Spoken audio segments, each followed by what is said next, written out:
अच्छा, मेरा क्वेश्चन था आपसे जी जी। कि शॉपिफाई लोकल अगर हम करते हैं काम उस पे वो ज़्यादा बेहतर है या इंटरनेशनल अगर हम उसको लेके जाते हैं उस पे काम करते हैं वो ज़्यादा बेहतर है? अच्छा अच्छा, देखें शॉपिफाई जो है ना, शॉपिफाई का नाम बड़ा ट्रेंडिंग नाम है, ठीक है। हुँ, शॉपिफाई का काम करने के लिए पहले आपने अपना बैकअप देखना होता है, चाहे इंटरनेशनल मार्केट में या लोकल में। देखें, या तो बंदा लोकल वाली साइड पे तब आए ना कि इंटरनेशनल में कर ना सकता हो, कि कोई पाकिस्तानी नेशनल या किसी और कंट्री का ना कर सकता हो, तो फिर तो कुछ समझ आती है कि बंदा पाकिस्तान में करे। पाकिस्तान में जो मसले हैं, सीओडी वाला चक्कर हो गया, उसके बाद ऑर्डर ना रिसीव करना, ये वो काफ़ी चीज़ें जो है ना उसमें मीन्स के वो नेगेटिव पॉइंट है ना। सही, सही। फिर जो इंटरनेशनल मार्केट है वो वहाँ पे अर्निंग आपकी डॉलर पाउंड में आती है।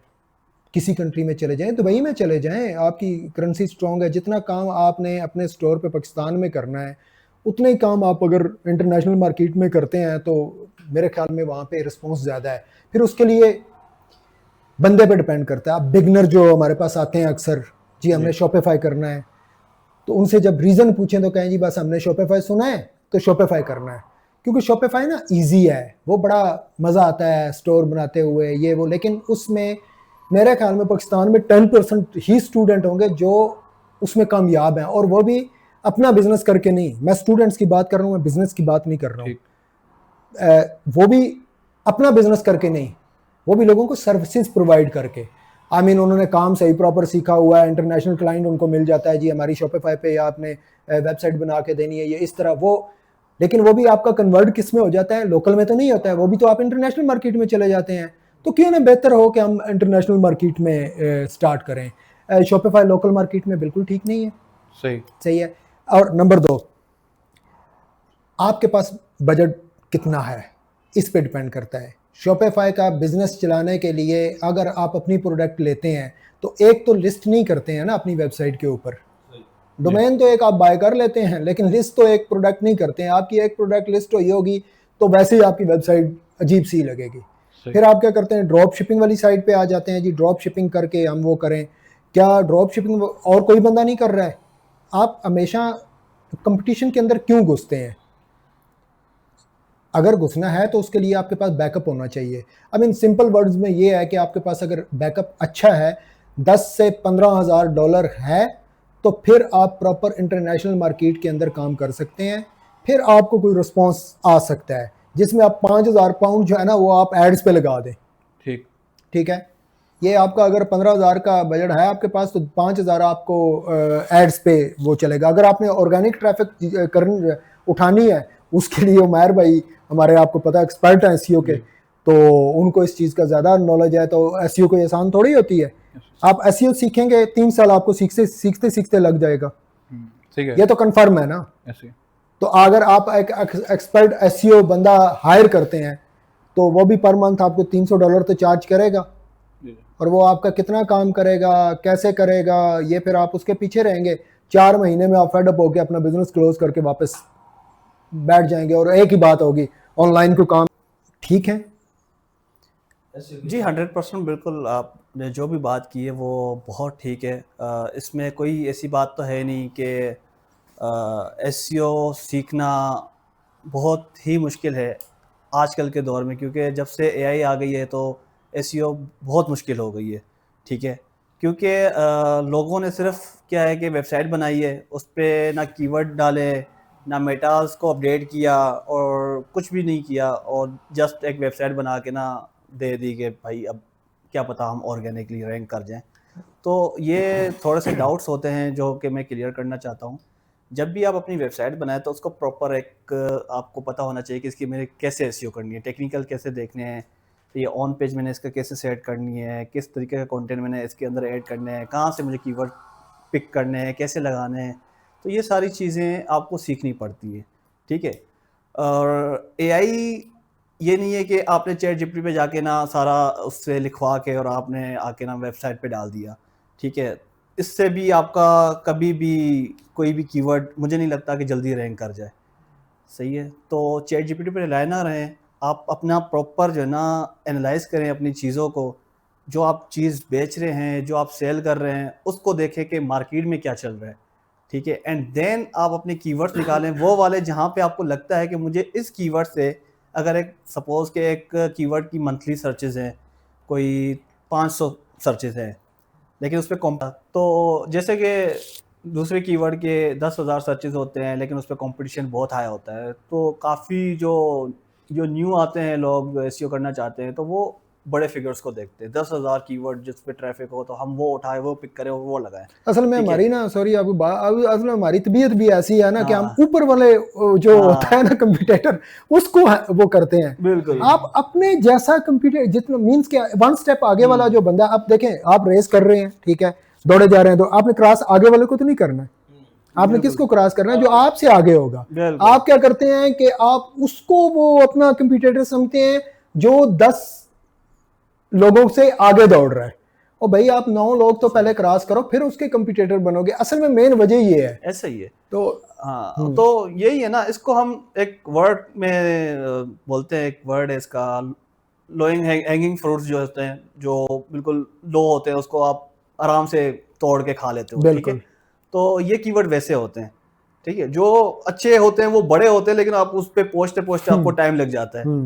तो मेरा जो मैंने अपना एक्सपीरियंस देखा है इसमें एसईओ में, जो मैं करता आ रहा हूँ, तो इस कीवर्ड्स को आप पिक करते हो ना, तो इससे ये होता है कि आपको काफ़ी ज़्यादा तो आपके पास ऑर्डर्स नहीं आते, लेकिन ये है कि आपके पास कुछ ना कुछ ऑर्डर्स आते हैं, बिल्कुल ना होने के बराबर। अगर आप 10,000 वाला कीवर्ड उठाते हो, उस पर कॉम्पिटिशन बहुत हाई है, तो आपके चांसेस बहुत कम है कि आपके पास एक भी ऑर्डर आए। अगर ये वाला कीवर्ड उठाते हो, तो इससे ये है कि आपके पास कुछ चांसेस बन जाते हैं कि आपके पास 2-4 ऑर्डर्स आ जाए। लेकिन जब आपके पास ऑर्डर्स आने लगते हैं, अब कोई भी एक कीवर्ड के ऊपर तो आपका कभी भी कोई रैंक नहीं करता, उसके ऊपर आपके 10 से 15 कीवर्ड भी रैंक कर सकते हैं, 20 भी कर सकते हैं। जितना आप अपना कंटेंट आपका अच्छा होगा, उसके इंटेंट अच्छा होगा, तो आपका कीवर्ड काफ़ी सारे कीवर्ड रैंक कर सकते हैं। तो छोटे छोटे जो कीवर्ड्स होते हैं ना, उनको आप टारगेट करें, ताकि आपकी पहले ऑर्डर्स आने लगे, ठीक है। कुछ ऑर्डर्स आ जाएं, जब आपके रिव्यूज अच्छे हो जाएं, तो फिर आपके वो बड़े कीवर्ड्स पे भी आना शुरू कर देता है। गूगल का एक एल्गोरिदम काम करता है, वो आपको बड़े कीवर्ड पे भी लेकर आता है आहिस्ता आहिस्ता। वो खुद देखता है कि हाँ, अगर इस कीवर्ड्स के ऊपर ट्रैफिक आ रहा है, तो वो उन बड़े कीवर्ड्स पे भी आपको कहीं ना कहीं शो करना शुरू कर देता है। तो उससे कीवर्ड की आपकी जो है ना, नंबर्स ऑफ कीवर्ड भी बढ़ जाते हैं, सही है, और आपके ऑर्डर्स के नंबर भी ये बढ़ जाते हैं। शॉपिफाई का हिस्सा है एसईओ। देखें, एसईओ अब एक वेब प्रोडक्ट है ना, ठीक है। अब इस पे ऐड तो मेटा चलाने नहीं देता, ऐसे इंस्टा पे ऐड आप नहीं चला सकते, आप चलाते जाएंगे, गूगल पे आप नहीं चला सकते हैं। सेकंड ये कि आप उसको वो नहीं कर सकते, क्या कहते हैं सर, गूगल मर्चेंट पे नहीं कर सकते, बिल्कुल नहीं कर सकते, निकोटीन होती है, वो नहीं कर सकते। मज़ा तो तब है कि उस पे आपको एसईओ आप कर रहे हैं और उस पे ऑर्डर आ रहे हो। यार ऐड चला के ऑर्डर उठाना कोई मुश्किल नहीं होता है, क्योंकि ऐड आप चला रहे हैं, तरीके से ऐड चलाएं, उस पर ऑर्डर आ जाते हैं। मज़ा तो तब आए कि आपने उस ऑर्डर को चला के आपने पैसे कैसे बचाने हैं, ठीक है। तो बिगनर के लिए मैं तो कभी भी रिकमेंड नहीं करता हूँ कि शॉपिफाई वाली साइट पे जाए, ठीक है। हाँ, शॉपिफाई वाली साइट पे उसको उस सूरत में जाना चाहिए कि सिर्फ और सिर्फ वो सर्विसेज के लिए रेडी हो जाए, वो ट्रेनिंग ले, खुद काम करे सिर्फ सर्विसेज के लिए, उसके साथ वो एसईओ भी सीखे। बिल्कुल। आपके पास क्लाइंट आता है ना, तो अब यूएसए के क्लाइंट आते हैं, तो वो क्या बात करते हैं, आप एसईओ कर लेते हैं, वेबसाइट बना लेते हैं। अब वेबसाइट बनाते ही आपको वो सेकंड क्वेश्चन करते हैं, आप एसईओ कर लेते हैं, फिर साथ एसईओ भी सीखनी चाहिए। तो ये मीन्स कि दोनों चीज़ें इकट्ठी चलती हैं। फिर जो हमारा यहाँ की एक हमारी ना एक तबीयत इस तरह की है, मेंटालिटी इस तरह की सेट हुई है कि हम कहते हैं यार बस स्टोर बन गया यूके के, यूएसए के अंदर, और बस हमने ड्रॉप शिपिंग करनी है, सीजे ड्रॉप शिपिंग से करनी है, उसके बाद हमने किसी भी वेबसाइट ड्रॉप शिपर से बात करके ड्रॉप शिपिंग करनी है। बहुत कम लोग अपनी प्रोडक्ट सेल कर रहे हैं शॉपिफाई के ऊपर, जो पाकिस्तान से, मैं ये नहीं कहूँगा नहीं कर रहे हैं, वो कर रहे होंगे, ठीक है। तो लेकिन मेरी समझ से बाहर होती है ये चीज़ कि आप उस पर प्रॉफिट कितना ले रहे हैं। अच्छा, इसमें कुछ चीज़ें मैं ऐड करना चाहूँगा। शॉपिफाई एक वेबसाइट है, ठीक है, उस पर आप अपनी वेबसाइट बनाते हैं, लेकिन उसको चलाने के लिए जाहिर सी बात है आपको दूसरी चीज़ों की ज़रूरत पड़ती है, जैसे कि एसईओ हो गया, आपके एड्स हो गए, आपकी ईमेल मार्केटिंग हो गई, आपकी व्हाट्सएप मार्केटिंग हो गई, बहुत सारे डिफरेंट जो है ना, आपको प्लेटफॉर्म के थ्रू अपनी वेबसाइट पे लोग लेकर आके और वहाँ से सेल करवानी होती है। तो ये सारे शॉपिफाई के हिस्से हैं, जो कि आपको सीखने चाहिए साथ साथ। जब आप सर्विस देने जाते हो तो आप एक तो वेबसाइट डेवलप कर लेते हो पूरी, ये एक स्किल है, ठीक है। एसईओ कर लेते हो, ये एक स्किल है। एड्स चला लेते हो, ये एक स्किल है। ईमेल मार्केटिंग करते हो, ये एक स्किल है। इसके अंदर बहुत सारी स्किल्स आपकी मौजूद होती हैं।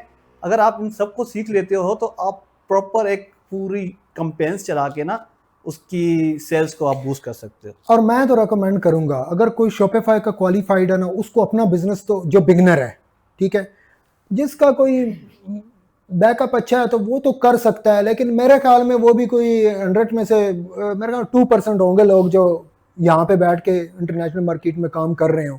2% से ज़्यादा मेरे ख्याल में नहीं होंगे, मे बी मैं गलत हूँ। लेकिन शॉपिफाई के लिए सबसे बेहतर आइडिया ये है, बंदा काम सीखे। शॉपिफाई का काम बहुत अच्छा है, ठीक है, लेकिन उस पर खुद से काम ना करे, अपना काम उस पर ना करे तो बेहतर है। वो सर्विसेज प्रोवाइड करे। शॉपिफाई का स्टोर बनाने का, अब हर वॉलमार्ट कहता है भी हाँ भाई आप क्या काम कर रहे हैं। जब उसका अकाउंट बनाते हैं तो वो कहते हैं can you put your link, your store link. तो वो स्टोर लिंक जब कोई भी वॉलमार्ट बनाता है तो उसको किसकी ज़रूरत होती है? शॉपिफाई स्टोर की ज़रूरत होती है। अब वो फाइबर पे चले जाएं, $300-500 से कम बात नहीं करते हैं शॉपिफाई का स्टोर बनाने के लिए। हमें यहाँ पे क्या किया जाता है, ऐसी बात पढ़ाई जाती है कि भाई आप शॉपिफाई का स्टोर बनाएं और अपना काम करें। आप राजा बाजार में जाएं, ली मार्केट में जाएं, वहाँ से चीज़ें लें, ग्लासेस लें, उनका फ़ोटो सेक्शन करें। अच्छा ये काम कर लें, वो काम कर लें। उसमें आपको प्रोडक्ट से आपको 200 रुपया बचता हुआ नज़र आता है, लेकिन उसमें आप लोग खुद जो एफर्ट कर रहे हैं, मीन्स कि आप खुद अपना टाइम लगा रहे हैं, आपकी वेजेस किधर जाती है? अगर शॉपिफाई पे अगर कोई काम करके 50,000 रुपया बंदा बना लेता है, जी मेरी सेल आ गई, 50,000 रुपया बंदा प्रॉफिट बना लिया, वो 50,000 भी -1 लाख में जाता है। उसका क्या रीज़न है? वो अपनी वेजेस नहीं डालता है, वो अपनी वेजेस उसको डालनी चाहिए बीच में। तो बेहतर है कि अगर जो 50,000 बना रहा है उस पर प्रॉफिट वो किसी को सर्विसेज दे, तो मैं कहता हूँ कि वो उसके बारे में आ रहे हो जाए। भाई देखें ना, आप एक सर्विसेज दे रहे हो, अगर इस तरह का आपका लेवल है कि 50,000 आप सेल यहाँ पे उठा रहे हो, प्रॉफिट उठा रहे हो, आप अगर इंटरनेशनल मार्केट में आप फाइवर पे जाके अपनी स्किल लिस्ट करें ना, उस पर आपको अगर क्लाइंट मिल जाता है, उसे बताते हैं, आप मुतमईन करते हैं और हो जाते हैं। ऐसा नहीं है कि होते नहीं है। और आप उसको स्टोर बना, आपको वो पक्का अटैच कर लेता है साथ। ऐसा नहीं है कि वो कहते हैं चलें ठीक है स्टोर बना लिया, वो आपने उसको अच्छी सर्विसेज दे दी, वो आपको परमानेंट साथ लेके चलेगा। क्योंकि वो बाहर वाले लोग जो है ना तरसते हैं इस चीज़ के लिए कि हमें कोई अच्छा बंदा मिले काम करने वाला, ठीक है। तो ये है कि मेरे ख्याल में शॉपिफाई का सर्विसेज के लिहाज से 100% ठीक है, लेकिन काम के लिहाज से कि अगर आप उठें काम कर लें, वो उठे काम कर लें, ये मेरे ख्याल में समझ से बाहर है। उसमें पैसा होना चाहिए, तो पैसा आप ऐसी चीज़ पे क्यों लगाते हैं? बेहतर आप इंटरनेशनल मार्केट में निकलें, किसी और प्लेटफॉर्म पे काम कर लें, ईबे पे कर लें ना। ईबे आपका बड़ा अच्छा है, देखें वो तो वेबसाइट बनी हुई है ना, वहाँ पे आपने अपनी प्रोडक्ट लिस्ट करनी है, ठीक है। उसके बारे में हाउ नो ले लें आप, तो उसके ऊपर आप काम करना शुरू कर दें ईबे के ऊपर। जब आप ईबे तो ऑलरेडी ट्रैफिक उठा रहा है ना, तो आप अपना स्टोर बना के आप क्यों इतनी मेहनत करते हैं और आप एक एक प्रोडक्ट को लिस्ट करके वहाँ पे शो करते हैं? ईबे पे करें, ऑन बाय पे करें, एटसी पे करें, फेसबुक मार्केट प्लेस पे करें, उसके बाद फिर जाएं अमेज़न वाली साइड पे, फिर जाएं पीएल की तरफ, प्राइवेट लेबल की तरफ। अगर ऐसे ही आपको कोई बंदा कह देना कि यार शॉपिफाई का बड़ा काम है, वो इतना ज़रूर है कि काम है उसका, लेकिन आपने अपना लेवल देखना है कि क्या आपके लेवल का काम है। वो यहाँ पे फिर बात वही कंपटीटर वाली आ जाती है कि आप अपने पास भी अपनी चीज़ें भी देखनी है कि भाई मैं कितना कर सकता हूँ। क्या 10-15 हज़ार डॉलर्स आपके पास हो, तो अगर आप काम यूएसए में ईबे पे ही स्टार्ट कर दें तो इससे अच्छी अपॉर्चुनिटी कोई है? हर प्रोडक्ट पे आप प्रॉफिट उठा रहे हैं, हर प्रोडक्ट पे आप प्रॉफिट उठा रहे हैं। कोई आपको ज़रूरत नहीं है कि आप मेटा ऐड वाली साइड पे जाएं, आपके ऐड सेट होते होते ही आपको तो $200 लग ही जाता है। क्या ख्याल है सर? तो ये चीज़ है। हाँ, जब